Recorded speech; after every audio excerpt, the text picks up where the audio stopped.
Gilmar Mendes encerrou o inquérito da Lava Jato que envolvia o Valdemar da Costa Neto. O Valdemar!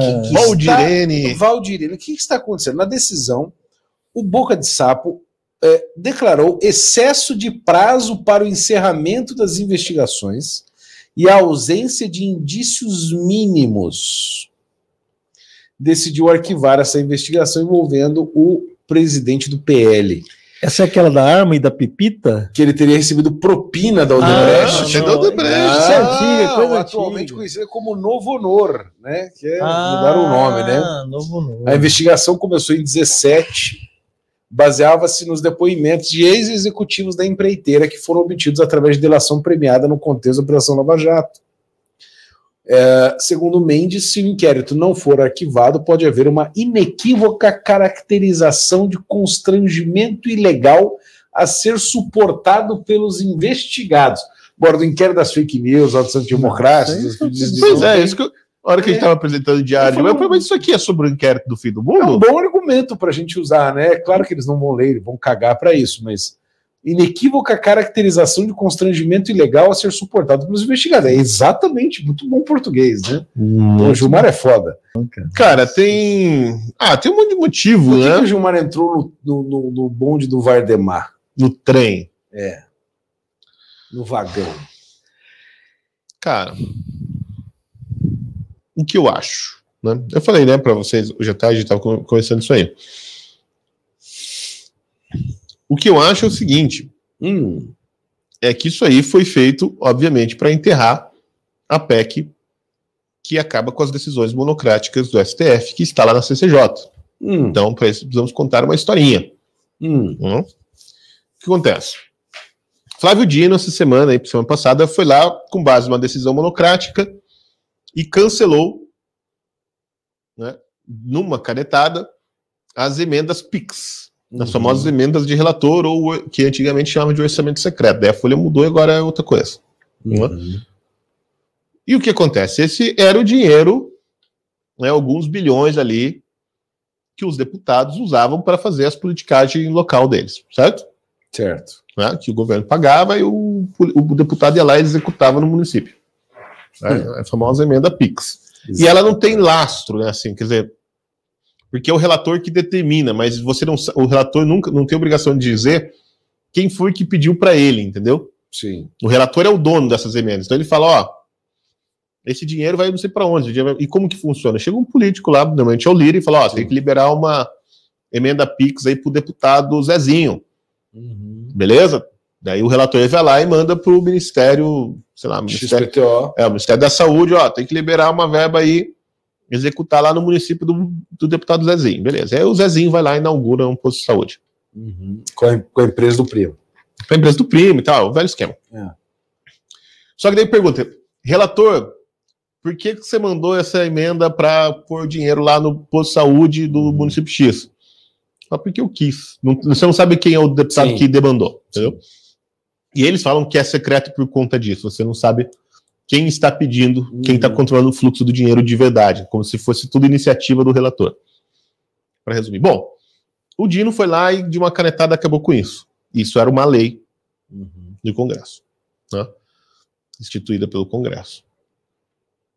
Os deputados ficaram muito putos, óbvio, porque isso tem duas funções. De um lado, é para achacar o governo, né? Assim, quando o governo começa a ser muito da linha, você começa a pedir o dinheiro para pôr em coisas que são fora do plano do governo, né? Então é um jeito de controlar o governo, controlar o orçamento. E do outro lado é o lado de fazer política na base. Você tem apoio de vereadores, de prefeitos, de líderes comunitários, etc. Porque você leva o dinheiro e executa lá na base. Daí inaugura ponte, estrada, essas coisas assim. Né?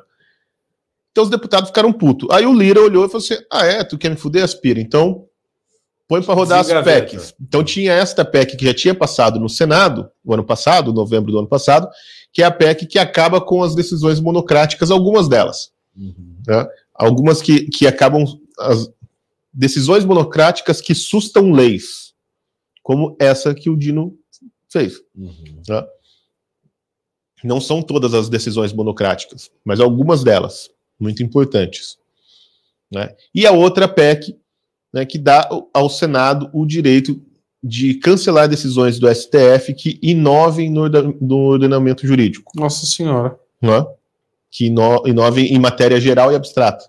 Ou seja, que criam leis. Né? Vai ter que pagar metade das decisões. Então essas duas PECs foram lá para a CCJ, para a mão da Carolina Detoni, e ela pôs para rodar. O Lira falou, então vamos pôr para rodar isso aí, porque tá tudo engavetado. Bom, qual é o problema disso aí? O problema, Bernardo, é que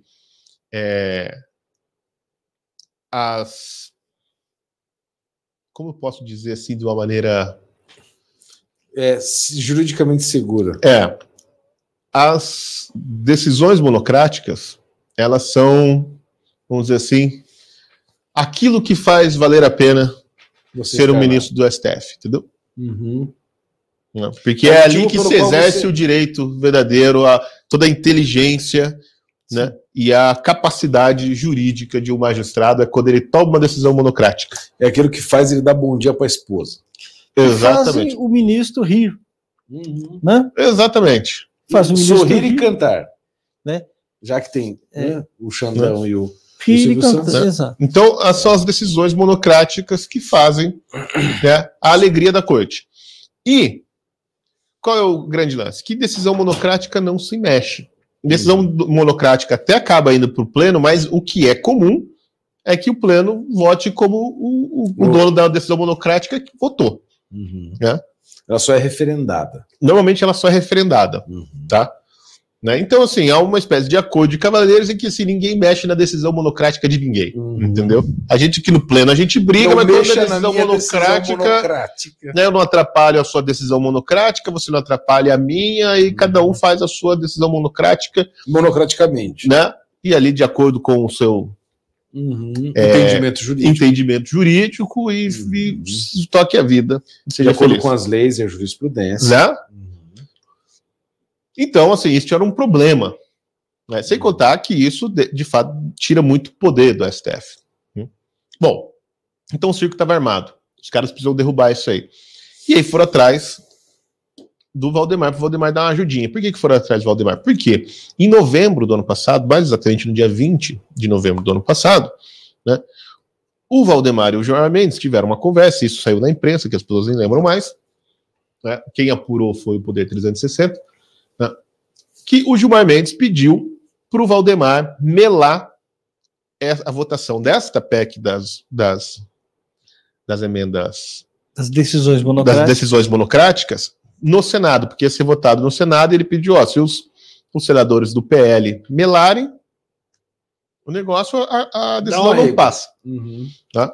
E o Valdemar entrou em campo, e os próprios senadores falaram isso para a imprensa, que o Valdemar tentou convencê-los a não votar, não aprovar a PEC, né, mas deu errado, só um votou contra a PEC. Atendeu os desejos do Valdemar e do Gilmar Mendes. Quem?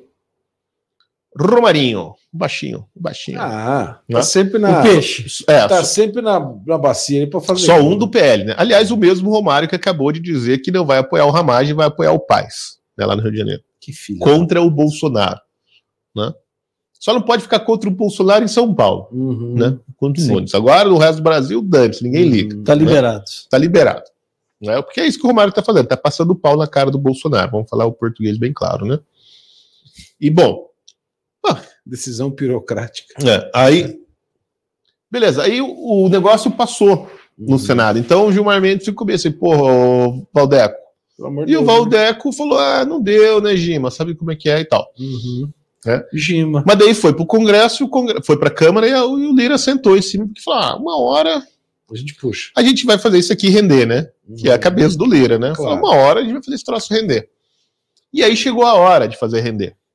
E aí o Gilmar Mendes mas entre o Lira ter mandado isso aí para andar para a CCJ lá da Detoni para andar e o Gilmar Mendes decidir livrar o Valdemar, arquivar um processo do Valdemar para ver se, né, dá um incentivo ao sujeito a abelar, né, o voto do PL, porque se o PL for contra essa decisão, o projeto não passa, porque o PL tem 99 deputados. Sim. Então, se o PL votar contra, é PEC, é 2/3 da Câmara. Sim. Então, se o PL votar contra, não vai. e duas votações, né? Então, o Valdemar precisa convencer os deputados a votar contra, ainda mais agora que ele recebeu um bom incentivo para isso, né? Para ajudar o Gilmar Mendes. Pelo menos é o que se parece. Então, mas entre uma coisa e outra aconteceu algo inusitado. O quê? Né? Que dá mais sabor a essa história. Né? Eduardo Bolsonaro, nosso queridíssimo Dudu Bananinha, ontem, ou no domingo... Só nos dá alegria. Ontem ele apareceu com a brilhante ideia na imprensa, falando aos jornalistas, que ele acha que esse negócio de PEC monocrática, das decisões monocráticas é muito ruim e pode atrapalhar o bolsonarismo. Ele soltou essa porque qual que é o entendimento dele? Que a única chance que os bolsonaristas têm de conseguir alguma coisa no STF é por meio de decisões monocráticas, se no sorteio cair com algum brother deles. Que no caso, o brother, eu acho que deve ser assim, tipo o Fux e o Zanin, que são as pessoas que estão julgando ali alguma coisa baseada no mérito. Né? Porque se cair na mão do André Mendonça, lá, por exemplo, se caiu Daniel Silveira na mão do André Mendonça, André Mendonça mandou o Silveira para cadeia. São os mudinhos do Bolsonaro, como muito bem disse o Augusto Nunes. Né? Foi genial essa. Então, os mudinhos do Bolsonaro.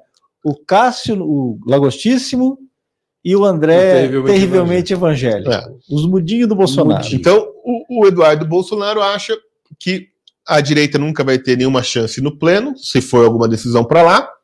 Mas toda monocrática é confirmada no pleno. E se for, né, uma decisão monocrática, a gente tem alguma pouca chance de conseguir alguma coisa. Tá? Então, portanto, isso aí tem que olhar com muito cuidado, hein? Né? Tem que olhar com muito cuidado esse negócio dessa PEC, porque isso pode nos prejudicar, né, no futuro. Então, e aí, bom, o que ele pôs para rodar essa narrativa de que a PEC que derruba o poder de decisão monocrática do STF é ruim para a direita. Ele pôs isso num dia. Cara, isso vai resolver tanto problema. No outro dia, o Valdemar recebe esse incentivo do Gilmar Mendes para atuar da mesma maneira que ele atuou em novembro. Né? Então, o que eu acho? Que até o final da semana, ou da semana que vem, nós veremos, né, esses bolsonaristas que não tem nada na cabeça, né, do Twitter, é tipo aquele pessoal lá de São Paulo, lá, os puxa-saco do Nunes, repetindo que esta PEC é uma porcaria, que a direita não deve apoiar isso, etc, etc. Veja, eu não sei se o Eduardo fez isso de caso pensado, se ele está colaborando com o Gilmar Mendes de alguma maneira, mesmo e é burra. Se ele está, né, pagando pedágio para o Gilmar Mendes, está querendo criar um incentivo aí para o Valdemar, dar o start na narrativa, fazer o trabalho do Valdemar ser mais palatável entre os deputados, não sei se é isso que ele está querendo fazer, mas é o que está acontecendo, entendeu? Não sei se é a intenção dele, mas é o serviço a qual ele está se prestando. Lamentável. Agora, lembrando que são duas PECs, né? Duas. Não é apenas a PEC das decisões monocráticas, mas tem a outra que é mais importante até, talvez, hein? Do ativismo judicial. Que é do ativismo judicial. E essa daí, né? Pois é. Né? Essa foi aprovada no Senado já? Acho que não. Acho que não, né? Não, essa é de deputado, né? Que a outra é do Orovisto, né? E, então, essa tem que ir. Né? Mas tá lá na CCJ. Então, assim, verdade, eu acho que essa decisão do Gilmar, ela não surpreende em nada, porque tem essa historinha, entendeu? Não é uma coisa assim, para livrar o homem para fazer isso é o Gilmar. Sim, claro. É só ele que faz isso. Não, é porque ele que tem essa inteligência ali. Sim. É o pacificador. E hoje, é o pacificador. E hoje, curiosamente, o que aconteceu? Hoje teve essa reunião com todos os ministros na casa da presidência do STF, né, mais os presidentes da Câmara e do Senado e mais líderes partidários para discutir emendas. Como que ia ficar a emenda. Ele falou, não, então nós vamos liberar as emendas. Só que beleza? vamos chegar num acordo. Aí só que vai ter que ter um critério aqui de transparência, vai ter que mudar umas coisas, mas as emendas vão voltar, beleza? Já estão liberadas.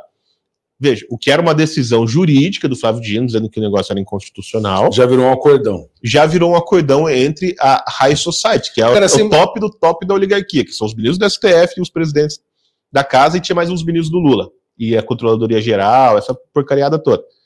Né? Chegava e falou, não, vai rolar, gente, não se preocupe. Ou seja, mexer nas decisões monocráticas do STF virou um vespeiro do caralho. Entendeu? Porque movimentou todos os cargos mais altos da República. Só não foi o Lula. Ah, porque certamente tinha alguém dele ali já. Movimentou tudo para resolver. Não, porque o Lula é contra, né? Porque quem se fode é o executivo nessa história toda, né? Claro. Né? Mas movimentou todo mundo, falou assim: ó, dane-se o executivo, vocês vão ter que entrar no acordo, mas não pode mexer nas nossas decisões burocráticas. Né? E agora a PEC deve voltar, né, para a gaveta, eu vou andar meio de lado aí. Ou vai morrer, vamos deixar voltar e cagar. Porque me parece que o negócio já foi acertado e ficou bom para todo mundo. Ficou bom para o STF, ficou bom para o Valdemar, ficou bom para o Lira, ficou meio ruim para o Lula, né? Mas eu imagino que eles devem usar com parcimônia, destinar em projetos que são do governo, etc. Agora